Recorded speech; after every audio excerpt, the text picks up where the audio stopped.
Today we head to Pakistan, where the new Prime Minister has decided not to extend a ban on the death penalty introduced 5 years ago.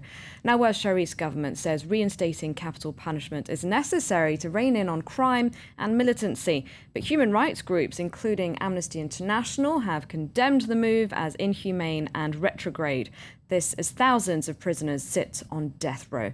As hangmen prepare to get back to work, our team in Pakistan went to meet one of them in Punjab province. From Lahore, Julien Fouché and Taha Siddiqui report.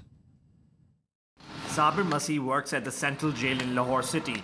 Since he's not allowed to meet the press at his workplace due to the sensitive nature of his job, he agreed to give us an interview in a public park. The place where we hang prisoners looks a bit like this. It's open air and the gallows are about the same size as these posts.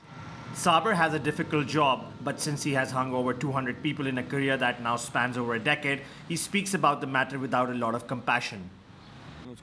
When a prisoner comes to the gallows, I tie his legs together and put a noose around his neck.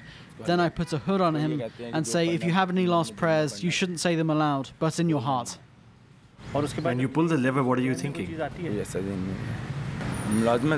don't think about anything. It's my job.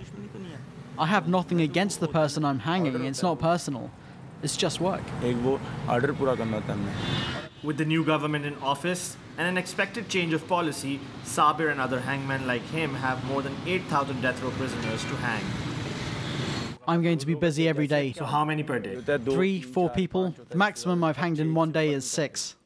However, there are some who stand against the resumption of death penalty, like Sara Bilal, a lawyer who fears that there may be a bloodbath in Pakistani jails in the coming days. According to her, since Pakistan has an inefficient judicial and policing system, death sentence has become a norm for a range of crimes. In Pakistan, when, during the time of independence, there was around only 2 crimes that merited the death penalty. Now you see around 27 crimes that merit the death penalty. Now, some of them are as benign as cyber crimes or blasphemy or, so you're seeing the death penalty being imposed in incredibly high numbers. One of her pro bono clients is Zulfikar, who was arrested in 1998 and lives behind these prison walls. There was gross negligence on the part of the state-appointed attorney to bring forth Zulfikar's version of self-defense before the court, and the court sentenced him to death. That day, Zulfikar sends a message through Sara that he will be getting in touch with his family. The journalists are here. They are recording your voice. Whatever you want to say, please say it. Although using cell phones inside the prison is illegal, most inmates manage to do this by smuggling them inside.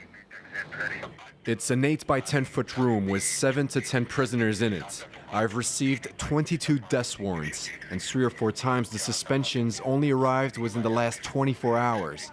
The last time the government announced they wouldn't be hanging anyone for 5 years. But all of us on death row were under constant mental pressure because we didn't know whether that would last. Now, with the government changing, I can't explain how emotionally drained we all feel.